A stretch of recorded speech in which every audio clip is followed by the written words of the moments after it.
Thank you to Angie for tagging me in the rapid fire book tag.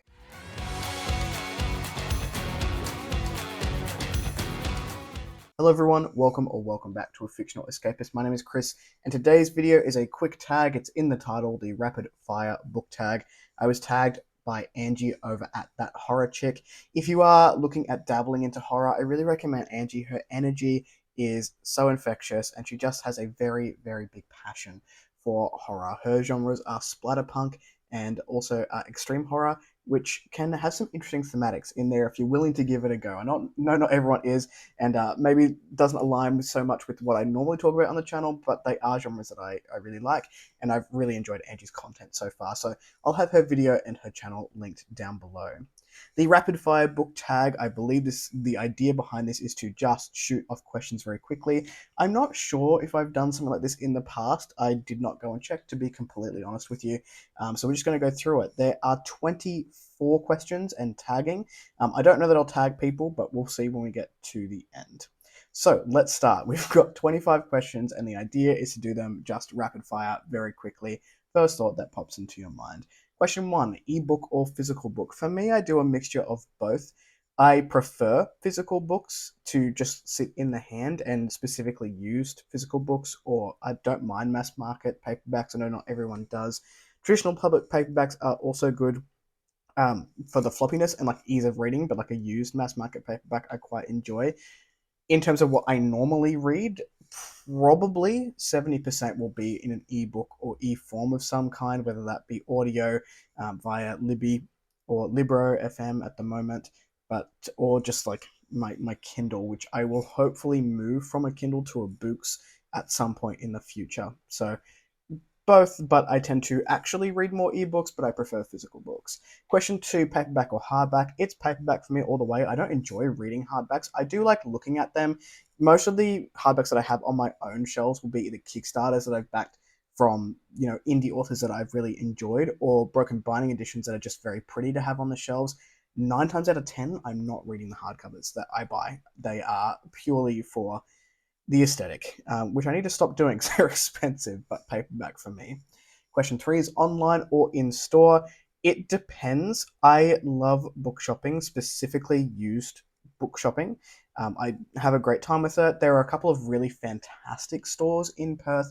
One is Stefan's Bookshop, which if you're a local or if you visit Perth, it's in the city. I would highly recommend it if you are into the SFF genres. They do a little bit of horror, and they do also historical fiction in there, but it is a very specified and niche bookshop, and I love it. So if I'm going that shop, then physical, but that's Trad Pub, and I do read a lot of indies, so I tend to buy more online these days. I tend to try and buy direct from the author if I can, because they get more funding from buying direct from the author. But I don't know, sometimes Amazon is the only way that you can get these books, but I tend to buy more online because I read majority, I would say, of indie books these days. For trilogies or series, I love a trilogy, and like unpopular belief, I guess, is I like second books. I like book twos. I like middle book syndrome, where we're really sitting, we're building a world, and sort of having these elements sort of come together. When people complain about middle book syndrome, it is very likely that will be my favorite book of the series. But I love a trilogy personally. I think they're very neat. They're great packages. We get an intro, we get some character depth, we get like a little bit of world. We then really sit with that world and we build plot in the second book, and then we have the conclusion. So I think they're neat. Over like long series, I think sometimes I can get a bit long-winded. Heroes or villains? Villains who started out as heroes, or villains where we get to go through the backstory to find out why they are the way that they are, or a villain who legitimately thinks what they're doing is for the greater good. I just some nuance to villains, and I love the nuance that we do get around villains. So I would probably lean more towards a villain than a hero, or a morally grey hero, potentially. I like when people aren't one way or the other. Wow, isn't that a metaphor for my life? Anyway, I like that. I like when people have nuance. Like people aren't just good or bad. There is a lot to people in general. So I tend to like reading those types of characters. Question 6: a book you want everyone to read. Oh, I did not prepare for this. I think what's a book I want everyone to read? What's it called? Dreams of the Dying by Nicholas Lietzow. It's probably my go-to answer, and people are fairly sure are sick of me talking about it. Dream Magic, really good mental health representation, bisexual male representation, which I still don't see all that often, and it was one of the first indies that I picked up.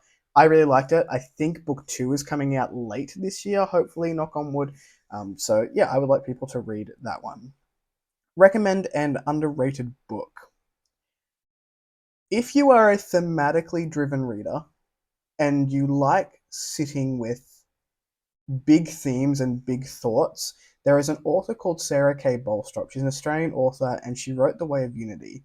This is a look at faith studies in a historical fantasy setting. And I think it deserves more praise than it's getting. And it may be because it's an Australian indie author. The second book just came out. And I think if you are someone who, like I said, really likes sitting with themes and unpacking your own personal bias and having a very critical look at religion and faith and how it plays in our society, whether you're a believer or not. I've been thinking about the book a lot, and I read it a few years ago now, and the second book just got released, so I need to go and reread the first book. But it is something that I've been thinking about a lot. The last book you finished, the last book I finished was, what was it? Dragon Your Bones by Tatiana Obi. I finished that a couple of days ago. Really good book. Last book I bought. The last book I bought. I have a package. I went and picked it up just then. Hang on. I literally went and picked this up before I filmed this, so I guess we're doing a quick unboxing on the rapid fire book tag. Technically, this isn't the last book I bought, but the last book I received. This is Exile of the Wild by J.D.O. Rosell. This is book 4 in the last Ranger, the Ranger of the Titan Wilds, and got that naked hardback. This was a Kickstarter that I backed, I believe, late last year, and we're just getting the printing for it now. So that is the last book that I received. I'm cheating a little bit on that one there. The number 10, the weirdest thing you've used as a bookmark. I will use anything as a bookmark. What's the weirdest thing I've used as a bookmark? A dog collar is probably pretty up there. Like Ari, when she has a bath, we don't put the collar on her, and it was just like sitting on the coffee table. I've used it as a bookmark to hold the place. I guess that would probably be the weirdest thing. Number 11, used books, yes or no? Yes. Yes, 1,000 times yes. I feel like on the platform, it isn't advertised a lot or really talked about a lot. Look, I'm a hypocrite. The books behind me look nice. The reason they're on the shelves facing outwards is because they don't look like dog shit. Some in the middle here, if I bend down, so those Jenny Wirtz books are pretty beaten up because they're all secondhand paperbacks. I've got 2 shelves next to me full of secondhand paperbacks. Yes, I love reading used books. I touched upon it earlier, but like everyone else, I'm trying to make it look somewhat aesthetic. Not that, like, I've got 3 different colored bookshelves anyway. That's a story for another day. Number 12, your top 3 favorite genres. I think I'm actually shifting gears here. So I read predominantly fantasy. But if I'm going top 3, I think sci-fi is starting to beat out fantasy in terms of favorites, or I guess 5-star reads in that scope. I probably get more out of sci-fi because the sci-fi I tend to look for is very philosophical and very sort of navel-gazy and unpacking lots of deep thematics. So I tend to enjoy that. So potentially that would take out fantasy, and then it would be fantasy, and then it would probably be horror, or yeah, it'd be horror. Historical fiction, probably horror. That's the third one. Borrow or buy? I prefer buying. My finances prefer me borrowing. Number 14, character or plot. I've mentioned this briefly in the last tag that I did. I'm more of a plot-driven guy. I enjoy plot and I enjoy world building. I will forgive a lot of elements if your world feels lived in and the cultures are established, and if I can because I'm a visual reader, if I can see your world and like live and feel it as I'm reading the book, that is where I'm going to have the best time. But other than that, I really like a plot. More so than character, I tend to forgive character work in relation to a good plot or a good world. Long or short books. Now, I don't know. I think, and the same with the next question, both of these have their place. In terms of, I like to have a long book happening and then read maybe several short books in the same time to really sit with that long book. The long books I tend to go for are quite slow burn. So you have time to digest and sit with them. If I'm thinking just a general book that I'm going to pick up and get through a couple in a month, I'm probably thinking middle of the road, like 400 to 600 pages. A long book for me would be 800 plus pages. A short book for me would be under 300 pages. So I guess a mix of both, but both of them have their place. So the next question. So 16 is long or short chapters. Now it depends on the book. It depends on the book. It depends on the setup and what the payoff is in that chapter. I don't mind long or short chapters, but if I'm reading sort of an action book or we're getting some action heavy scenes, I want short chapters because I want to be snappy. I want to be pushed towards the next thing very quickly. If I am reading a philosophical fantasy where we are navel gazing a little bit, I don't mind a long chapter. Or if we're working towards a particular goal and that whole chapter leads me to that particular goal, if the pacing is good, I don't mind a long chapter. One of my biggest critiques as an alpha or beta reader is often my attention is starting to wane here. Or potentially this chapter could be 2 chapters because of X, Y, and Z. So I'm quite sensitive to the pacing of chapters, but if your pacing's good, I don't mind a long chapter. If you're trying to move things very quickly, then you want a short chapter. Question 17. Name the first 3 books you can think of right now. Well, the Wild's Exile is one, but I feel like that's a cheat because I literally just opened it here. And then I have The Fortress of Great Ice by J.B. Jones, which is up here. I've been thinking about it because I accidentally bought book 2 thinking I had book 1. I don't have book 1.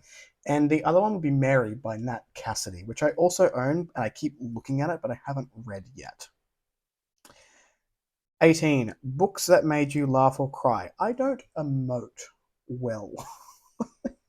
I don't have strong emotions very often.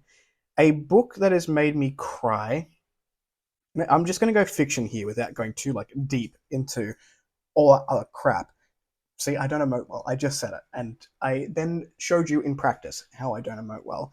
Is the Sword of Kaigen got me? Not to the point where I was like bawling, but I did have it. I had some something in my eye when a certain scene happened. I'm pretty sure the Greenbone Saga. There's a scene in book 2 that made me very shook and unexpected. At the last scene of the Tide trilogy, I actually did cry while I was walking to work. That got me. And laughing, I'm not funny. I don't enjoy humor in books very often. Or wit, yes. Funny, no. So maybe Wistful Ascending or Hybrid Helix by J.C.M. Byrne is probably like the funniest book that I've read, but that's wit. Like there's some on the nose, like laughter, which I just roll my eyes at, but like there's genuinely some very witty lines in there. Our world or fictional worlds? Our world? No. Fictional worlds. Audiobooks, yes or no? Yes, but with a caveat. I do not like being read to because I'm a Virgo. And it felt like I was being talked down to by other people. And I was like, I don't like that. Don't read for me. Fuck you. I can read for myself. Now, yes, I enjoy audiobooks, but I still can't really do book 1s in fantasy series because I need my brain to create the world for myself in my head. So I can do book 2 onwards. Same with sci-fi. Generally, if I read the first one, sci-fi does work better for me on audio. Action books, yes. Contemporary books, yes. Usually pretty easy. Horror books, yes. On audio, tend to be fine. It took me a good 12 to 18 months to get over myself when it came to audiobooks and really force myself to listen. I still don't love podcasts unless I really love the hosts or the subject matter. And even then, I don't really enjoy being talked to. But audiobooks took a while, but eventually, yes. Ever judge a book by its cover? No. I, I would never do that. Absolutely, I've done that. Everyone on this platform has done that. 22, I missed the number 21. 22, book to movie or book to TV show adaptation. I feel like I don't have a huge stake here because I don't watch a lot of TV and I don't watch a lot of movies. But that being said, I would prefer a book series get adapted into a television series because I feel like there is more room to move and to build more of that build more world, build more characters, and sit with it in a series. I am also like someone, actually, that's the next question. Moving on, 23. A movie or TV show you prefer to the book. Now, I am someone who can very much leave one or the other behind. I don't have preferences. I don't get angry if things are different from a book that I love to a TV show that hasn't done that exact thing. I don't care.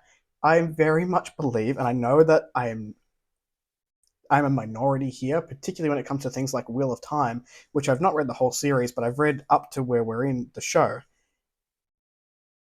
I don't care. It's different, but I'm enjoying both of them in the different media formats that they're in. And I feel like that's a hot take sometimes when people are like, do you feel like you have to hate adaptations? I don't hate adaptations. I just think they're different. It's a different media format, giving us different things, bringing new audiences. Anyway, I could go on like a whole thing with adaptations. Number 24, series or standalones. I do prefer series because I like that world building element. I like that we get to build and grow with a world. If a series has all their world building in book one and then has none of it in the rest of the series, I probably will put that series down at some point. But if your world continues to expand with the series, I'm going to prefer that one. That is not to say standalones don't have their place. I, as a fantasy reader, just don't tend to gravitate towards standalones all that often in the fantasy or sci-fi genre. Contemporary, maybe, or lit fic or speculative fiction. I may occasionally pick up a standalone, but it's not very often. And then 25 is time to tag some peeps. I'm not going to tag anyone. I feel like this one has been around for a while. I'm very grateful to Angie for tagging me. If you are a content creator in any format and you do want to go ahead and do this one, please by all means do so. Do we align in any of these? Let me know in the comments down below. If you have any of these, the answers that you want to share with me, please go ahead and put those down there as well. Do you like the content? If you like the content, well, watch that up. Give one of those. If you want to see more of it, click subscribe at your will, and I'll catch you in the next video.